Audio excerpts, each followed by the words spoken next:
नमस्कार प्यारे साथियों, मैं हिमांशु मित्तल आप सभी का आपके अपने YouTube चैनल तिलक एजुकेशन पर हार्दिक स्वागत करता हूं। दोस्तों, हमारी जो क्लास है वो काफ़ी दिनों बाद हो रही है और मैंने लास्ट क्लास में आप लोगों को बता दिया था कि हमारी जो नेक्स्ट क्लास होगी उसमें शायद टाइम लग सकता है। तो आज आप सभी का आज के इस सेशन में मैं हिमांशु मित्तल आप सभी का हार्दिक स्वागत करता हूं। और आज की जो क्लास है वो हमारी जहां हमने छोड़ा था उसके आगे कंटिन्यू करेंगे, क्योंकि भोजन के अवयव जो चैप्टर है वो एलडीसी एग्जाम के लिए काफी इंपॉर्टेंट है। और न केवल सिर्फ एलडीसी एग्जाम, रीट है, पटवार है, सीईटी है, इन सभी एग्जाम्स में इस चैप्टर से काफी सारे क्वेश्चंस पुटअप होते हैं, क्योंकि इस चैप्टर के अंदर काफी सारी चीजें हैं वो मिक्स्ड है। इसलिए इस चैप्टर से बहुत सारे क्वेश्चंस आने वाले एग्जाम्स में भी आने वाले हैं, जो एग्जाम्स अभी होंगे। और आप लोगों के लिए खुशखबरी है कि जो सीईटी एग्जाम है उसका जो नोटिफिकेशन है वो इसी मंथ जारी होने की पूरी पूरी संभावना है। तो आप लोग अपनी तैयारी में निरंतर लगे रहिए और कोई भी यदि प्रॉब्लम आती है तो आप कमेंट करके बताइए कि आपको ये चैप्टर में प्रॉब्लम आ रही है। मैं उस चैप्टर को सबसे पहले प्रायोरिटी बेस पे डिस्कस करने की कोशिश करूंगा कि आप लोगों के साथ उस चैप्टर को डिस्कस करके और आप लोगों की प्रॉब्लम को सोल्व किया जाए।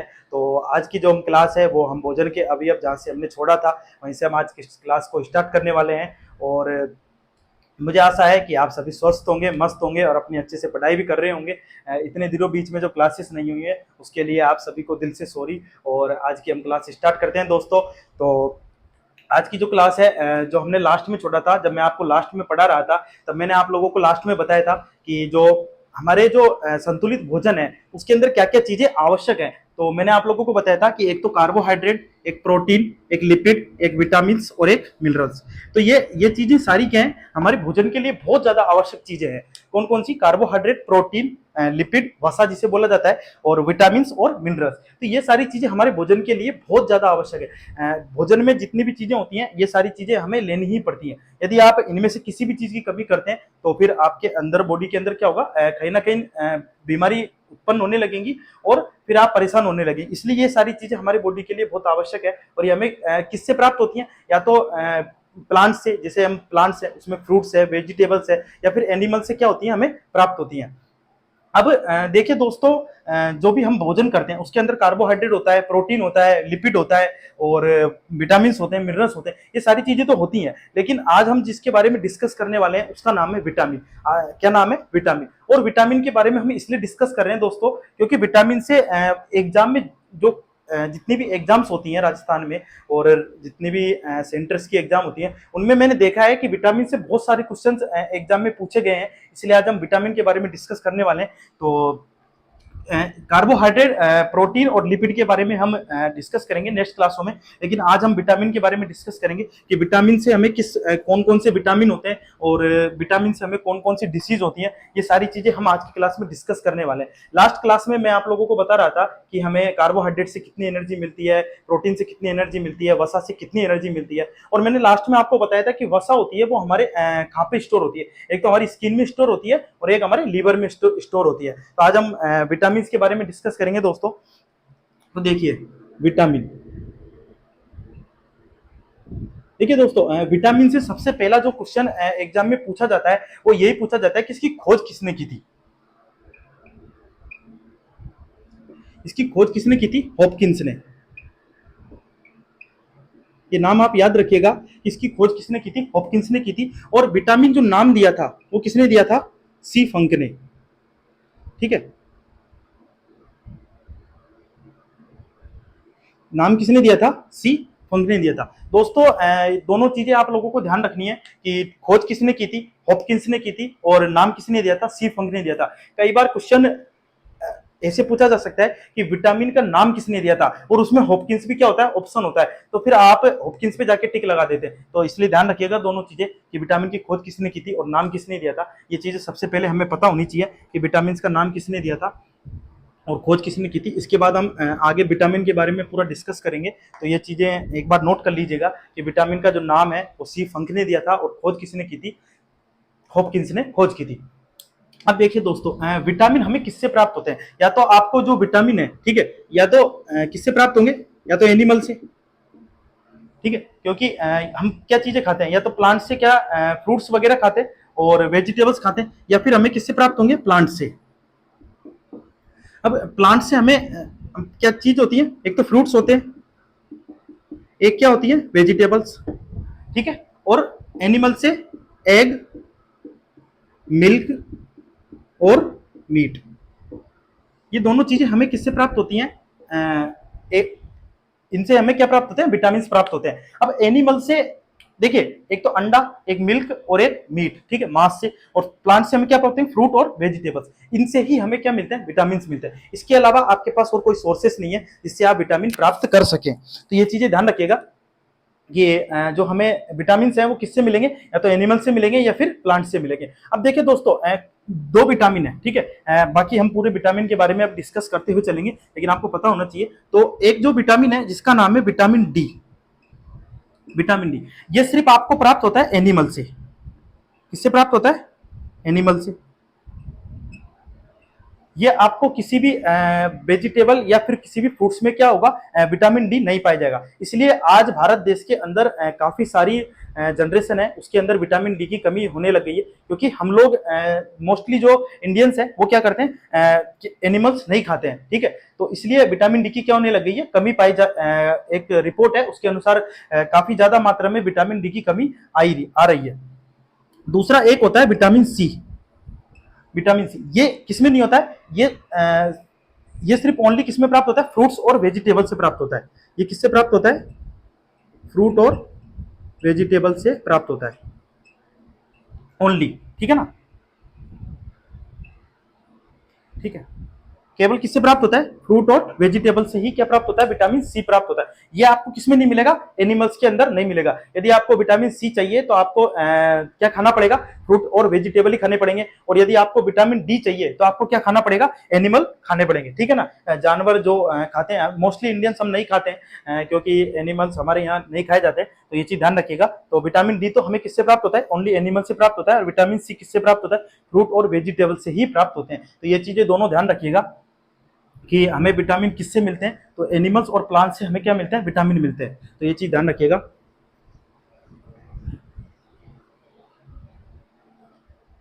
अब देखिए दोस्तों, जो विटामिन होते हैं ना वो 2 प्रकार के होते हैं। ये चीज मैंने आप लोगों को जब डाइजेस्टिव सिस्टम पढ़ा रहा था, तब मैंने आप लोगों को, जब लीवर पढ़ा रहा था तब मैंने आप लोगों को बताई थी कि विटामिन होते हैं वो 2 टाइप्स के होते हैं। एक तो होते हैं जो जल में घुलनशील होते हैं, एक होते हैं जो वसा में घुलनशील होते हैं। तो विटामिन कितने टाइप्स के होते हैं? 2 टाइप्स के।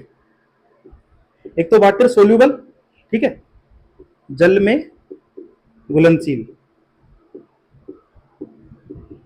जल में घुलनशील, और एक होते हैं वो वसा में घुलनशील, वसा में घुलनशील। अब ये दोनों जो विटामिन है, जल में घुलनशील विटामिन और वसा में घुलनशील विटामिन है, इनसे काफी सारे क्वेश्चन एग्जाम में आए हुए हैं। और जब हम एग्जाम देने जाते हैं तब हम वहां जाके कंफ्यूज हो जाते हैं कि जल में घुलनशील विटामिन कौन सा है और वसा में घुलनशील विटामिन कौन सा है। तो इसकी एक ट्रिक है, वो छोटी सी ट्रिक है जो मैंने याद की है, ठीक है। तो ये चीज आप ध्यान रखिएगा। तो जल में घुलनशील, जल मीन्स वाटर, जल मीन्स वाटर, ठीक है ना। तो WBC याद है ना नाम, जब मैंने आपको पढ़ाया था कि व्हाइट ब्लड सेल, तो WBC से आपको याद रखना है जल में घुलनशील विटामिन। W मतलब वाटर, ठीक है, और B और C।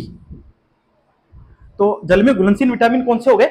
WBC। क्या हो गए? WBC वाटर, ठीक है, B और C, WBC। तो आप ध्यान रखना है WBC। अब वसा में जो घुलनशील विटामिन, इसके लिए आपको एक लड़की का नाम ध्यान रखना पड़ेगा। क्या ध्यान रखना है? आपके दिमाग में लड़की आनी चाहिए। क्या आनी चाहिए? लड़की। देखिए,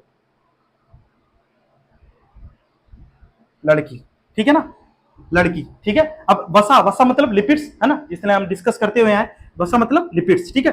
A, D, E और K, ये मैंने आप लोगों को जब डाइजेस्टिव सिस्टम पढ़ा रहा था तब मैंने आप लोगों को बताया था कि जब हम संतुलित भोजन के बारे में हम डिस्कस करेंगे तब मैं आप लोगों को और भी अच्छे से बताऊंगा कि विटामिन के बारे में। और आज हम वही डिस्कस कर रहे हैं। तो लड़की ध्यान रखना है आपको। क्या ध्यान रखना है? लड़की। L फॉर लिपिड, ठीक है, LADKE, लड़की, ठीक है ना। तो आप जब भी आपके दिमाग में आए कि वसा में घुलनशील विटामिन कौन से, तो आप किसके पास जाओगे? लड़की के पास। किसके पास जाओगे? लड़की के पास, ठीक है ना। डायरेक्ट लड़की के पास नहीं चले जाना है, ठीक है ना। वैसे ही नाम ध्यान रखना है कि लड़की के पास, ठीक है ना। LADKE, लड़की, ठीक है। अब जिसमें कौन से हो गए? A, D, E और K। तो ध्यान रखिएगा वसा में घुलनशील विटामिन कौन से? A, D, E और K, ठीक है। और जल में घुलनशील विटामिन कौन से हो गए, बी और सी, WBC। तो ये चीज ध्यान रखिएगा, लड़की और WBC। तो WBC और लड़की, तो ये दोनों चीजें ध्यान रखिएगा। तो जल में घुलनशील विटामिन कौन से हैं, WBC, और वसा में घुलनशील विटामिन कौन से हैं, लड़की। तो ये चीज दोनों ध्यान रखिएगा। अब हम इनके बारे में डिटेल से डिस्कस करेंगे कि vitamin A, vitamin B, vitamin C, D, E और के, इनके बारे में डिस्कस करेंगे। इनके रासायनिक नाम क्या है, इनसे कौन कौन सी डिसीज होती है, ये सब हम डिस्कस करेंगे आगे। लेकिन एक बार आप अच्छे से देख लीजिए कि विटामिन कितने टाइप्स के होते हैं। विटामिन 2 टाइप्स के होते हैं, एक तो जल में घुलनशील विटामिन, एक वसा में घुलनशील विटामिन। अब नेक्स्ट देखिए दोस्तों, मुझे लगता है कि आप लोगों को ये चीज बिल्कुल अच्छे से समझ में आ गई होगी, और आप लोगों को जब एग्जाम में जाओगे तो मैं आशा करता हूं कि ये चीज आप कंफ्यूज भी नहीं होगे अब, क्योंकि अब आप लोगों को पता चल गया है कि विटामिन से कौन कौन से विटामिन है जो जल में घुलनशील है और कौन कौन से विटामिन है वो वसा में घुलनशील है। अब देखिए दोस्तों, जो विटामिन ए है, ठीक है ना, सबसे पहले हम विटामिन के बारे में आगे डिस्कस कर लेते हैं एक बार। तो जो विटामिन ए है, विटामिन ए, अब जो विटामिन ए है इसका एक तो हमें रासायनिक नाम ध्यान रखना है। क्या ध्यान रखना है, एक तो हमें इसका रासायनिक नाम ध्यान रखना है, दूसरा हमें इसका क्या क्या क्या ध्यान रखना है कि इससे कौन सा रोग होता है। तो सबसे पहले यहाँ पे इसका रासायनिक नाम और इसकी कमी से कौन सी बीमारी होती है, ठीक है ना, इसकी डिफिशियंसी से कौन सी बीमारी होगी, और तो ये चीज हमें ध्यान रखनी है। तो विटामिन ए है, इसका नाम है रेटिफोल, ठीक है, इसका क्या नाम है, रेटिफोल नहीं, रेटिनोल, ये ध्यान रखिएगा। इसका नाम क्या है, रेटिनोल। तो विटामिन ए है, इसका नाम क्या है, रेटिनोल है। विटामिन ए का नाम क्या है, रासायनिक नाम क्या है इसका, रेटिनोल है। और विटामिन ए की कमी से क्या होता है, अब देखिए दोस्तों, जो हमारी जो आंखें होती है ना, इसके अंदर यदि हमें देखने में, अंधेरे में देखने में यदि प्रॉब्लम हो तो हमें किसकी कमी है, विटामिन ए की कमी है। तो इससे जो रोग होता है उसका नाम है रतौंधी, रात में अंधा, ठीक है, ऐसे ध्यान रखिएगा, रात में अंधा। तो इससे की कमी से कौन सी डिसीज होती है, रतौंधी, रेटिनोल, ठीक है ना। तो ये ध्यान रखिएगा, बीमारी का नाम क्या है, रतौंधी है। अब इसके सोर्स क्या है, यदि आपको विटामिन ए की कमी हो जाए तो इसके सोर्स है ना, स्रोत। तो इसके स्रोत क्या है, यदि आपको गाजर से क्या होता है, विटामिन ए प्राप्त होता है। मोस्टली गाजर से क्या प्राप्त होता है, हमें विटामिन ए प्राप्त होता है। तो ध्यान रखिएगा, जो विटामिन ए है उसका रासायनिक नाम क्या है, रेटिनोल है, और बीमारी क्या होती है, इससे रतौंधी बीमारी होती है। तो विटामिन ए के बारे में ध्यान रखिएगा। इसके बाद हम देखते हैं विटामिन बी। विटामिन बी है, जो इसका जो रासायनिक नाम है, इसका नाम है थियामिन। इसका रासायनिक नाम क्या है, थियामिन, थियामिन। अब देखिए दोस्तों, विटामिन बी है ना, इससे होता है हमें बेरी बेरी रोग। इससे जो बीमारी होती है उसका नाम है बेरी बेरी। अब आपको बेरी बेरी समझना पड़ेगा कि बेरी बेरी होता क्या है, बेरी बेरी। अब देखिए दोस्तों, जो विटामिन बी है ना, इसमें ये इसका ना विटामिन बी1 आप बोल सकते हैं। विटामिन बी में बी कॉम्प्लेक्स होता है, इसके अंदर बी1, बी3, बी9, बी6 और बी12 ये सारे विटामिन होते हैं। लेकिन आप इतना ज़्यादा जानने की कोशिश मत कीजिए, क्योंकि और यदि मुझे लगेगा कि यदि आपको बी कॉम्प्लेक्स की पढ़ाना है तो मैं आप लोगों को नेक्स्ट क्लास में पूरा बी कॉम्प्लेक्स भी बता दूंगा कि लेकिन आप इतना ध्यान रखिए कि विटामिन बी तक ही ध्यान रखिए, क्योंकि बी कॉम्प्लेक्स से क्वेश्चन कम ही आते हैं। तो विटामिन बी1 के बारे में ध्यान रखिएगा बस। विटामिन बी1 है, बी6 है, बी9 है और बी12 है। बी9, बी6, बी9 और जो बी12 है, इसकी कमी से एनीमिया डिसीज होती है। तो ध्यान रखिएगा, यदि क्वेश्चन आ जाए आपके एग्जाम में कि विटामिन कौन कौन से विटामिन है जिनकी कमी से, तो ध्यान रखिएगा विटामिन बी6, बी9 और जो बी12 है, इनकी कमी से तो इनकी कमी से क्या होती है, एनीमिया डिसीज होती है, एनीमिया। तो ये ध्यान रखिएगा, एनीमिया जो डिसीज होती है, हमारी बॉडी के अंदर एनीमिया डिसीज क्या है, बॉडी के अंदर क्या होता है कि रक्त की कमी आ जाती है। किसकी कमी आ जाती है, रक्त की कमी। इसको क्या बोला जाता है, एनीमिया बोला जाता है ना। ये और एनीमिया डिसीज है, इसके बारे में मैं आपको बता चुका हूँ कि एनीमिया क्या होता है। तो अब बेरी बेरी देखिए दोस्तों, विटामिन जो बी है इसके बारे में देखते हैं एक बार। तो विटामिन बी है, ये क्या है, दिल और दिमाग, है ना, ये दोनों के लिए क्या है, बहुत ज्यादा जरूरी, इसलिए स्टूडेंट्स के लिए, है ना, दिल और दिमाग के लिए, दिल और दिमाग, जब दिल दिमाग, ठीक है ना, माइंड के लिए। जब दिल काम करता है तो दिमाग काम नहीं करता, जब दिमाग काम करता है तो दिल काम नहीं करता। लेकिन यदि दोनों काम करे, क्या काम करे, यदि दोनों काम करे तो आपको क्या करना पड़ेगा, विटामिन बी1 लेना पड़ेगा। क्या लेना पड़ेगा, विटामिन बी1 लेना पड़ेगा।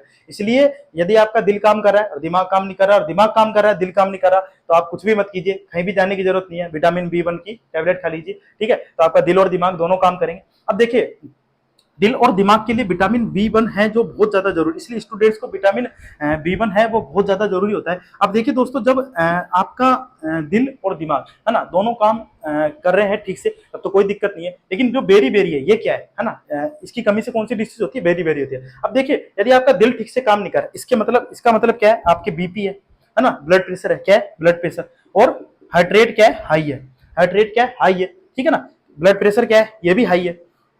दिमाग ठीक से काम नहीं कर रहा है, इसका मतलब आपके अंदर कंसंट्रेशन नहीं है, एकाग्रता नहीं है, क्या नहीं है, एकाग्रता, ठीक है। यदि कंसंट्रेशन नहीं है, एकाग्रता नहीं है, और दिमाग भी ठीक से काम नहीं कर रहा है, तो आप क्या जल्दी थक रहे, है ना, तो ये चीजें ध्यान रखिएगा। तो ये सारी चीजें यदि हैं, कौन सी, एकाग्रता है, बीपी है, हार्ट रेट ज्यादा है, तो ये इसी को क्या बोला जाता है, बेरी बेरी बोला जाता है। इसी को क्या बोला जाता है, बेरी बेरी। तो ध्यान रखिएगा, बेरी बेरी जो डिसीज है ना वो है क्या, आप लोग याद तो कर लेते हैं कि जो बेरी बेरी है ना, वो डायरेक्ट आप जब पढ़ते हैं तो ध्यान रख लेते हैं, सिर्फ रख लेते हैं कि थियामीन है ना, इसका रासायनिक नाम थियामीन है, और डिसीज कौन सी होती है, बेरी बेरी। लेकिन बेरी बेरी है क्या, है ना, यदि ब्लड प्रेशर क्या है, हाई है, दिल और दिमाग की दोनों की यदि बीमारी है, तो फिर क्या है, उसको ही क्या बोला जाता है, बेरी बेरी बोला जाता है। तो ध्यान रखिएगा, बेरी बेरी डिसीज है वो है क्या।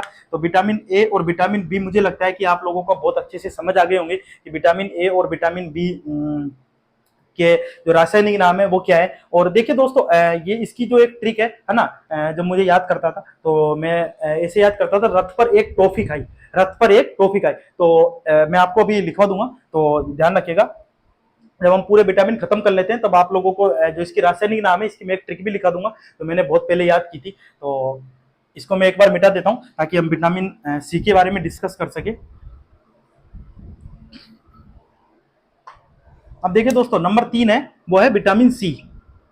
विटामिन सी, इसका जो रासायनिक नाम है वो है एस्कॉर्बिक एसिड, एस्कॉर्बिक, एक मिनट, एस्कॉर्बिक अम्ल, ठीक है। और इसकी जो कमी है, कौन सा रोग होता है, स्कर्वी, कौन सा रोग होता है, स्कर्वी जो डिसीज होती है वो किसकी कमी से होती है, विटामिन सी की कमी से होती है। अब स्कर्वी है ये क्या, एक स्किन डिसीज है, ठीक है। और जो विटामिन ई है इसका नाम है एस्कॉर्बिक अम्ल। अब जो विटामिन सी है ये हमारी बॉडी के अंदर कम मात्रा में आवश्यक होता है, इसके अंदर बहुत ज्यादा हमारी बॉडी के अंदर बहुत ज्यादा मात्रा में विटामिन सी आवश्यक नहीं होता है। तो ये क्या करता है, बॉडी से आप जितने भी जो विटामिन है जो हमारी बॉडी में बहुत ज्यादा आवश्यक नहीं है, ये क्या होते हैं, हमारी बॉडी से बाहर निकल जाते हैं, बाहर निकल जाते हैं। अब देखिए, जो विटामिन सी है इसके बारे में आप लोगों को बहुत एक चीज है वो बहुत अच्छे से ध्यान रखनी है कि यूरिन में जो पाए जाने वाला जो विटामिन है वो क्या है, विटामिन सी है। यूरिन है ना, जो हमारे जो मूत्र होता है उसके अंदर कौन सा विटामिन पाया जाता है, विटामिन सी पाया जाता है। अब आप लोग सोचेंगे कि मूत्र में विटामिन सी पाया जा रहा है, देखिए कैसे पाया जाता है, कि हमारी बॉडी के अंदर ये सूक्ष्म मात्रा में आवश्यक है, क्योंकि विटामिन सी क्या होता है, एक तो वाटर सोल्यूबल है। जैसे ही आपने विटामिन सी लिया और विटामिन सी की आपको इतनी मात्रा में जरूरत ही नहीं है, तो फिर क्या होगा कि विटामिन सी है वो क्या होगा, वाटर सोल्यूबल है, वाटर में जाके क्या होगा, मिक्स हो जाएगा। अब वाटर सोल्यूबल है तो वाटर सबसे ज्यादा क्या होता है, हमारे मूत्र के अंदर होता है, तो मूत्र में क्या होता है, विटामिन सी जाके स्टोर हो जाता है। अब ऐसा तो है नहीं कि आपके अंदर यूरिन स्टोर हो रहा है, ठीक है, जैसे जो और जो विटामिन है ए डी ई के, जिनके बारे में मैंने आपको बताया था, ए डी ई के।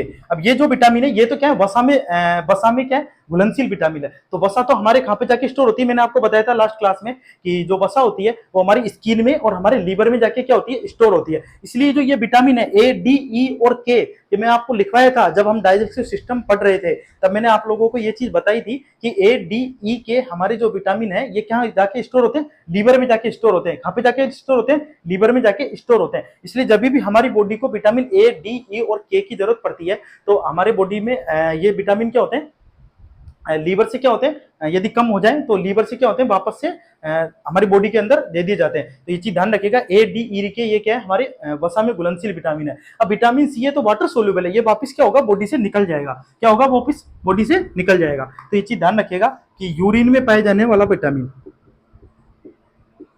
यूरिन में पाया जाने वाला विटामिन, यूरिन में पाया जाने वाला विटामिन कौन सा है, विटामिन सी। ध्यान रखिएगा कि यूरिन में जो कौन सा विटामिन पाया जाता है, विटामिन सी पाया जाता है। अब नंबर जो 4 है यह है विटामिन विटामिन डी। इसका जो रासायनिक नाम है, इसका रासायनिक नाम है कैल्सीफेरॉल,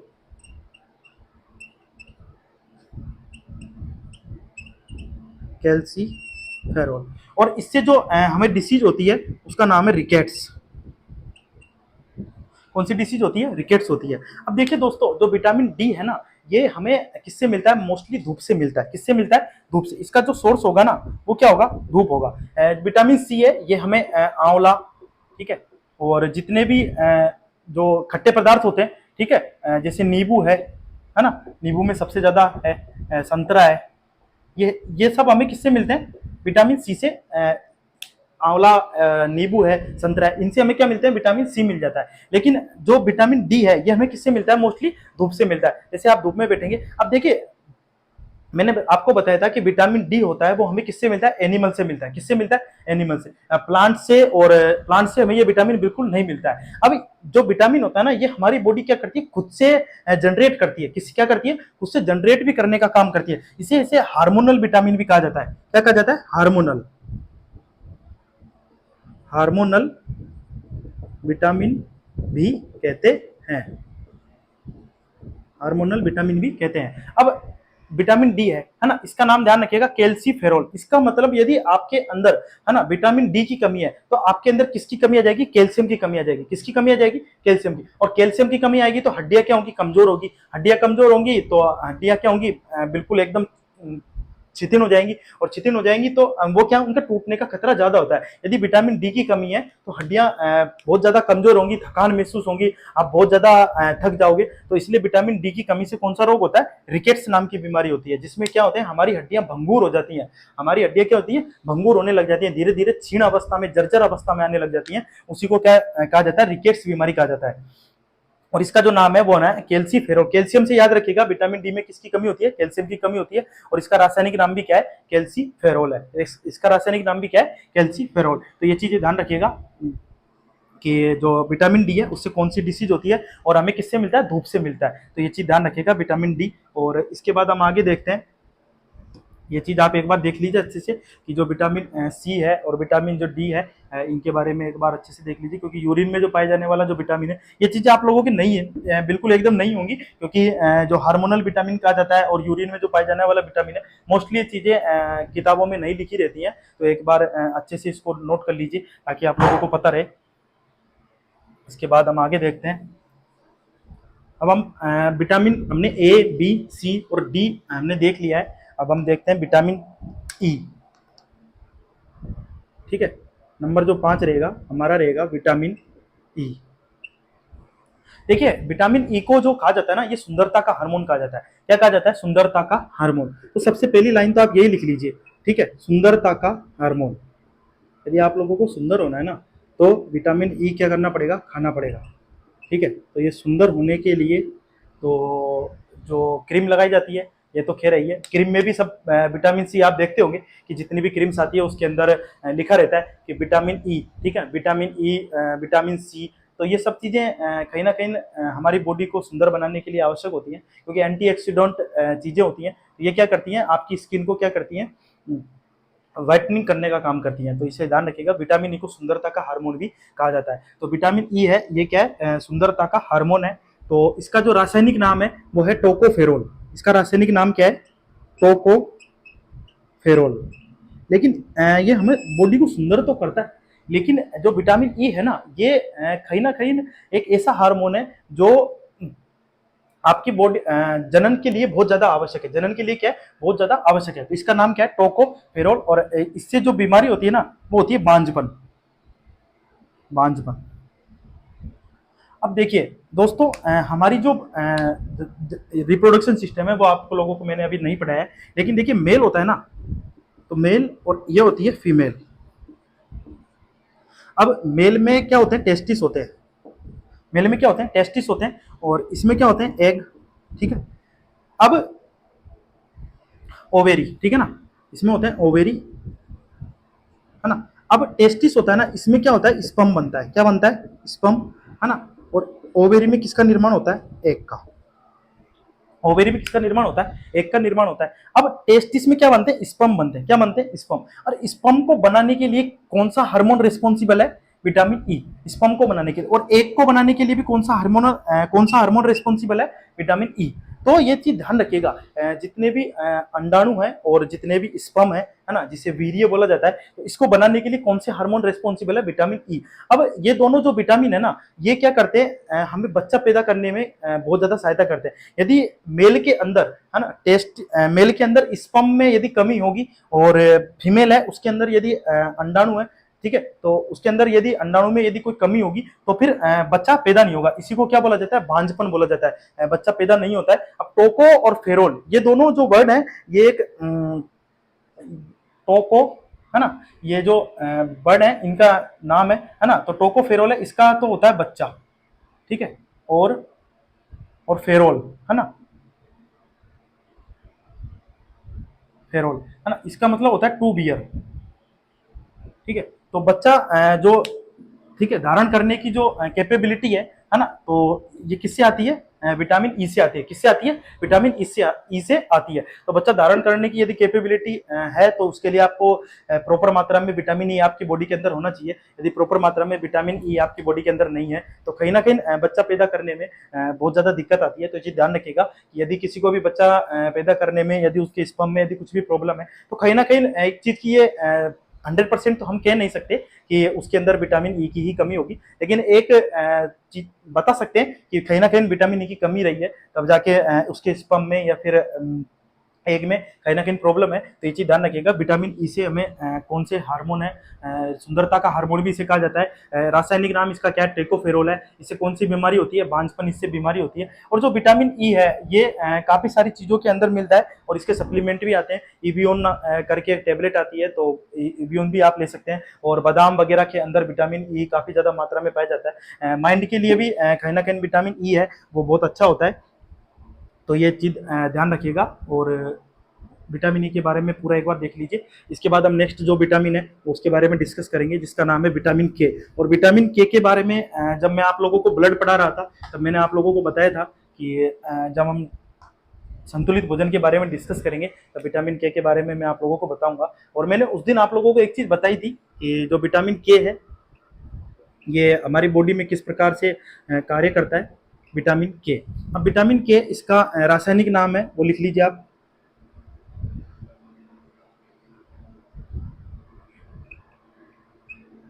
फिलोक्यूबिनोन, है ना। और इससे जो बीमारी होती है वो होता है रक्त का थक्का, रक्त का थक्का नहीं बनना, रक्त का थक्का नहीं बनना। अब जो विटामिन के है इससे कौन सी बीमारी होती है? रक्त का थक्का नहीं बनना, रक्त का थक्का नहीं बनना। इसे एक बार मैं ठीक से लिख देता हूँ, फिलोक्यूबिनोन,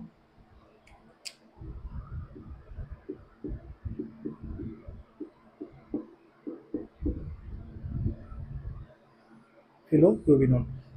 रक्त का थक्का नहीं बनना, क्या नहीं बनना? रक्त का थक्का नहीं बनना। अब देखिए विटामिन के जब मैं आप लोगों को पढ़ा रहा था, सॉरी, जब मैं आप लोगों को ब्लड पढ़ा रहा था, विटामिन के नहीं, जब मैं आपको ब्लड वाला चैप्टर पढ़ा रहा था तो मैंने आप लोगों को बताया था कि जो विटामिन के होता है वो क्या करता है? आपके थ्रोम्बिन को एक्टिव करता है। किसको? थ्रोम्बिन को। थ्रोम्बिन किसको एक्टिव करता है? फाइब्रिनोजन को एक्टिव करता है। फाइब्रिनोजन से क्या होता है? फिब्रिन बनता है। फिब्रिन ही हमें क्या करता है? ब्लड का थक्का बनाने में सहायता करता है। तो विटामिन के ही रक्त का थक्का बनाने के लिए क्या है? एक तरीके से रेस्पॉन्सिबल है। तो फिलोक्यूबिनोन इसका क्या होता है? रासायनिक नाम होता है। और रक्त का थक्का यदि आपके अंदर विटामिन के की कमी है तो आपके अंदर रक्त का थक्का प्रॉपर मात्रा में नहीं बनेगा। तो ये चीज ध्यान रखिएगा कि विटामिन के की जो कमी होती है उससे रक्त का थक्का नहीं बनता है। और ज्यादा मात्रा में यदि ब्लड बह रहा है तो कहीं ना कहीं आपके अंदर ब्लड की डिफिशियंसी होगी। और ब्लड की डिफिशियंसी होगी तो आपको कौन सी डिसीज हो सकती है? एनीमिया डिसीज भी हो सकती है। और बहुत सारी जो डिसीज है वो रक्त का जब ब्लड बाहर निकलेगा तो बहुत सारी जो डिसीज है बॉडी के अंदर वो हो जाती है। पैरों में दर्द होना, थकान उत्पन्न होना, ये सारी चीजें आरबीसी की कमी से हो सकती है। तो विटामिन के तो बहुत सारे रोग हो सकते हैं, लेकिन विटामिन के से बहुत सारे डिसीज हैं वो हो सकती हैं, इसमें कोई डाउट नहीं है। तो ये चीज ध्यान रखिएगा। फिलोक्यूबिनोन इसका क्या है? रासायनिक नेम है। तो ये चीज ध्यान रखिएगा। विटामिन के बारे में हम पढ़ चुके हैं। अब देखिए दोस्तों, विटामिन के बारे में इतना ही था। और विटामिन के बारे में जो कुछ था, एक ध्यान रखिएगा, विटामिन होते हैं वो कार्बनिक होते हैं। विटामिन कार्बनिक नहीं होते हैं। विटामिन क्या होते हैं? कार्बनिक होते हैं। कुछ पॉइंट है तो मैं आप लोगों को एक बार लिखवा देता हूँ कि विटामिन के बारे में, तो इन चीजों को ध्यान रखेगा क्योंकि ये पॉइंट है, इंपॉर्टेंट पॉइंट है। और ये एग्जाम में कई कई बार इनसे क्वेश्चन आए हुए हैं, तो ये चीज ध्यान रखिएगा। एक तो विटामिन होते हैं विटामिन कार्बनिक होते हैं। कैसे होते हैं? कार्बनिक होते हैं। अकार्बनिक नहीं होते। अकार्बनिक सिर्फ एक ही चीज होती है जो मैंने आपको बताई थी, मिनरल्स। क्या होते हैं? मिनरल्स अकार्बनिक होते हैं। नंबर दो, इनसे ऊर्जा नहीं मिलती है। इनसे ऊर्जा नहीं मिलती है। आपसे पूछा जाए कि विटामिन से ऊर्जा मिलती है, तो विटामिन से ऊर्जा नहीं मिलती है। विटामिन से ऊर्जा नहीं मिलती है। नंबर तीन, इनका पाचन नहीं होता है। इनका पाचन नहीं होता। आप यदि जितने भी जो फ्रूट्स हैं और वेजिटेबल्स हैं, यदि आप लेंगे तो इनका पाचन नहीं होगा। ठीक है, ये डायरेक्टली क्या होते हैं? एब्जॉर्ब होते हैं हमारी बॉडी के अंदर, और इनसे आपको ऊर्जा नहीं मिलती है, एनर्जी नहीं मिलती है आप लोगों को। ये कहीं ना कहीं आपकी बॉडी को प्रोटेक्ट करने का काम करते हैं। तो इसलिए आपको जितने भी डिसीज है वो नहीं होती हैं यदि आप विटामिन लेते हैं। तो ये तीनों पॉइंट है वो इंपॉर्टेंट पॉइंट है, तो ये चीज ध्यान रखिएगा। विटामिन इस ये क्वेश्चन कई बार एग्जाम में पूछा जा चुका है, और ये वाला क्वेश्चन भी जहाँ तक मुझे याद है कि विटामिन से आपको ऊर्जा मिलती है या नहीं मिलती है, ये भी क्वेश्चन एग्जाम में पूछा जा चुका है। तो दोनों पॉइंट तो आप लोगों को ध्यान रखना ही है। और इनसे पाचन भी क्या होता है? इनका पाचन भी नहीं होता है। ये तीनों पॉइंट्स आप ध्यान रखिएगा। इसके आगे विटामिन के बारे में आप लोगों को ज़्यादा कुछ देखना नहीं है। और विटामिन जो बी है, बी कॉम्प्लेक्स इसके अंदर होती है। तो विटामिन बी कॉम्प्लेक्स पे आपको जाने की जरूरत नहीं है, क्योंकि विटामिन बी कॉम्प्लेक्स से बहुत कम क्वेश्चन पूछे जाते हैं। विटामिन जो बी थ्री है, इसका नाम जरूर आप एक बार ध्यान रख लीजिएगा। इसका रासायनिक नाम तो नियासिन है, और क्योंकि ये क्वेश्चन शायद आया हुआ है इसलिए मैं आप लोगों को बता रहा हूँ एक बार। और इससे जो रोग होता है वो होता है पेलाग्रा। ठीक है, तो विटामिन बी थ्री है, इसका रासायनिक नाम तो है नियासिन, और इससे जो डिसीज होती है वो पेलाग्रा डिसीज होती है। तो ये चीज आप ध्यान रख सकते हैं। बाकी आप लोगों को मैं बता भी देता अभी, लेकिन जो चीज हमारे काम की नहीं है उस पर ज्यादा टाइम देने की जरूरत भी नहीं है, क्योंकि हमारे पास टाइम कम है और बीच में काफी सारी क्लासेस नहीं भी हुई हैं। इसलिए मुझे लगता है कि आप लोगों का भोजन के अवयव है, इस चैप्टर में जितनी भी इंपॉर्टेंट चीजें हैं जो एग्जाम में पूछी जा सकती हैं वो एक बार आप लोगों के साथ कंप्लीट कर दी जाए तो ज्यादा अच्छा रहेगा। विटामिन बी थ्री के बारे में देख लीजिएगा। इसका जो रासायनिक नाम है नियासिन है, और इससे जो डिसीज होती है वो पेलाग्रा डिसीज होती है। और vitamin B six, B nine और बी ट्वेल्व है, इनकी कमी से कौन सी डिसीज होती हैं? एनीमिया डिसीज हो सकती हैं। क्योंकि विटामिन जो बी ट्वेल्व है, इसकी जो लक्षण है वो यही है कि आपके अंदर आरबीसी की कमी होने लगेगी। विटामिन बी ट्वेल्व है तो आरबीसी की कमी होने लगेगी, और कहीं ना कहीं आप लोगों को थकान उत्पन्न होती है। और विटामिन जो बी ट्वेल्व है, इसकी बहुत ज्यादा डिफिशियंसी देखने को मिल रही है, क्योंकि हम प्रॉपर मात्रा में विटामिन खाते नहीं है। तो विटामिन बी ट्वेल्व की कमी काफी ज्यादा देखने को मिल रही है। तो मुझे लगता है कि आप लोग अच्छे से खाइए और मस्त रहिए। और विटामिन का जो पार्ट है ये हमारा कंप्लीट हो चुका है। विटामिन के बारे में सिर्फ आप लोगों को इतना ही पढ़ना है। इसके बाद हम देखते हैं एक बार थोड़ी सी चीज है जो मैं आप लोगों को बता देता हूँ, फिर हम नेक्स्ट क्लास में इसको कंप्लीट करेंगे। कार्बोहाइड्रेट। कार्बोहाइड्रेट, ठीक है।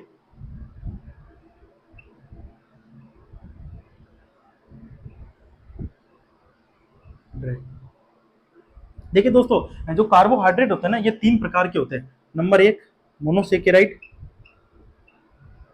मोनोसेकेराइड, ओलिगोसेकेराइड,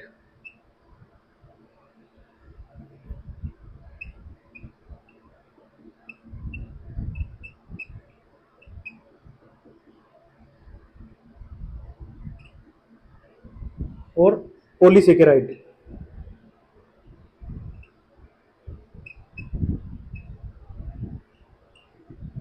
पॉलीसेकेराइड, इनके मैं इंग्लिश में एक बार नाम लिख देता हूँ।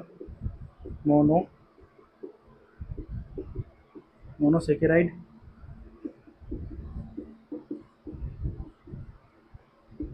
ओलिगोसेकेराइड, और एक है पॉलीसेकेराइड। तो ये तो तीन है, थ्री टाइप्स के होते हैं कार्बोहाइड्रेट: मोनोसेकेराइड्स, ओलिगोसेकेराइड्स और पॉलीसेकेराइड्स। अब देखिए दोस्तों, जो आप जब मोनोसेकेराइड्स होते हैं ना यहाँ से, और आप पॉलीसेकेराइड्स की तरफ जाएंगे, कहाँ जाएंगे? यहाँ से पॉलीसेकेराइड्स की तरफ जाएंगे, तो क्या होगा कि जटिलता बढ़ती जाएगी। क्या होगा? जटिलता बढ़ती जाएगी। मतलब जो पॉलीसेकेराइड्स हैं, इसको पचाने में कहीं ना कहीं प्रॉब्लम होती है। तो जो जटिल है वो क्या है? पॉलीसेकेराइड्स है। अब जैसे जैसे आप उधर जाएंगे तो मीठापन भी क्या होगा? कम होगा। मीठापन क्या होता जाएगा? कम होता जाएगा। और जल में जो घुलनशीलता है, पॉलीसेकेराइड्स की जल में घुलनशीलता, ये भी क्या होती जाएगी, कम होती जाएगी। जैसे आप मोनोसेकेराइड से और पॉलीसेकेराइड्स की तरफ जाते जाएंगे तो जटिलता तो क्या होगी, बढ़ती जाएगी। अब जैसे जैसे जटिलता बढ़ेगी, ठीक है, तो जटिलता बढ़ेगी तो क्या होगा, मीठापन कम होता जाएगा। जितनी भी ज्यादा पॉलीसेकेराइड्स होती हैं उनके अंदर क्या होती है, जटिलता होती है, और मीठापन क्या होता है, कम होने लगता है, और वसा में घुलनशीलता भी क्या होने लगती है, कम होने लगती है। जब हम इसके मोनोसेकेराइड्स में कौन कौन से कार्बोहाइड्रेट्स आते हैं, ठीक है ना, glucose, fructose, maltose, galactose, lactose, है ना, तो ये कौन कौन से होते हैं और किस किस में इनका क्लासिफिकेशन है, इस चीज के बारे में हम डिस्कस करेंगे। तब आप लोगों को और भी अच्छे से ये सारी चीजें समझ में आ जाएगी। तो ध्यान रखिएगा कि मोनोसेकेराइड से आप खा जाएंगे, जब पॉलीसेकेराइड की तरफ जाएंगे तो जटिलता तो क्या होगी, बढ़ेगी, मीठापन कम होगा, और जल में घुलनशीलता भी क्या होती जाएगी, कम होती जाएगी। अब कार्बोहाइड्रेट होते हैं ना, ये क्या होते हैं, कार्बन, हाइड्रोजन, इनके सबके क्या होते हैं, मिक्सर होते हैं, ऑक्सीजन है, तो इन सब चीजों के क्या होते हैं, मिश्रण होते हैं। और कार्बोहाइड्रेट से मैंने आपको बताया था कि कार्बोहाइड्रेट से हमें इंस्टेंट एनर्जी मिलती है, क्या मिलती है, इंस्टेंट एनर्जी मिलती है। 9.2 केसीएल के बारे में मैंने आपको बताया था, इनसे ऊर्जा मिलती है। तो ये चीज ध्यान रखिएगा, इंस्टेंट एनर्जी हमें किससे मिलती है, कार्बोहाइड्रेट से मिलती है, तो ये चीज ध्यान रखिएगा। और कार्बोहाइड्रेट के बारे में आप लोगों को सिर्फ इतना ही ध्यान रखना है कि कार्बोहाइड्रेट से हमें जो इंस्टेंट एनर्जी है वो कार्बोहाइड्रेट से सबसे पहले मिलती है, उसके बाद हमें वसा से मिलती है, और फिर हमें प्रोटीन से मिलती है। तो ये चीज़ ध्यान रखिएगा। और सबसे ज़्यादा जो एनर्जी मिलती है वो हमें किससे मिलती है, ये आप लोग लास्ट की क्लास देखिए एक बार। यदि आप लोगों को समझ में नहीं आया तो वापस से एक बार मुझसे पूछिएगा कि इंस्टेंट एनर्जी हमें सबसे पहले इंस्टेंट एनर्जी हमें किससे मिलती है, और कमेंट में इसका आंसर भी एक बार कीजिएगा कि हमें इंस्टेंट एनर्जी सबसे जल्दी किससे मिलती है और सबसे ज़्यादा ऊर्जा हमें किससे मिलती है। तो ये दोनों आंसर आप कमेंट में बताइएगा। तो आज की क्लास में सिर्फ हम इतना ही देखेंगे, क्योंकि जो ये कार्बोहाइड्रेट है इसके बारे में काफ़ी सारा कुछ है, और मोनोसेकेराइड्स में कौन कौन से चीज़ें आएंगी, और ओलिगोसेकेराइड्स में कौन कौन से आएंगे, पॉलीसेकेराइड्स में कौन कौन से आएंगे, इनका जो क्लासिफिकेशन है इसके बारे में हम नेक्स्ट क्लास में डिस्कस करेंगे, क्योंकि काफ़ी लंबी क्लास हो जाएगी। और तो फिर नेक्स्ट क्लास में हम इनको डिस्कस करते हैं। आज के क्लास में मुझे लगता है कि आप लोगों को बिल्कुल अच्छे से समझ में आया होगा, और यदि आप लोगों को कोई भी डाउट लगता है तो आप कमेंट में मुझसे आंसर उसका पूछ सकते हैं कि इसका आंसर क्या होगा। और अपनी तैयारी को निरंतर करते रहिए, मस्त रहिए, स्वस्थ रहिए, और अपनी पढ़ाई में व्यस्त रहिए, क्योंकि एलडीसी के एग्जाम बिल्कुल नियरेस्ट हैं। और जितना ज़्यादा हो सके अपने सिलेबस को कवर कीजिए। और मैं बहुत जल्द आप लोगों के लिए क्वेश्चन की जो भी हमने चैप्टर पढ़ लिए हैं, देखिए सारे क्वेश्चंस तो मैं एक साथ नहीं करवा सकता, क्योंकि वो सारे क्वेश्चंस फिर आप लोगों को समझ भी नहीं आएंगे। लेकिन हमने जो चैप्टर पढ़ लिए हैं उनसे बेस्ट जो भी क्वेश्चन बन सकते हैं, उन क्वेश्चनों के बारे में मैं बहुत जल्द आप लोगों के लिए एक सीरीज लेकर आ रहा हूँ, जिसमें हम बहुत सारे क्वेश्चंस करेंगे। तो क्वेश्चन से आप लोगों की चैप्टर रिवीजन भी हो जाएगा, और काफी सारी चीजें आप लोगों को सीखने को मिलेगी। तो ये चीज ध्यान रखिएगा। और कार्बोहाइड्रेट में 3 टाइप्स हैं, इसके बारे में हम नेक्स्ट क्लास में डिस्कस करेंगे। तब तक के लिए इजाजत दीजिए। धन्यवाद प्यारे साथियों। जय हिंद, जय भारत।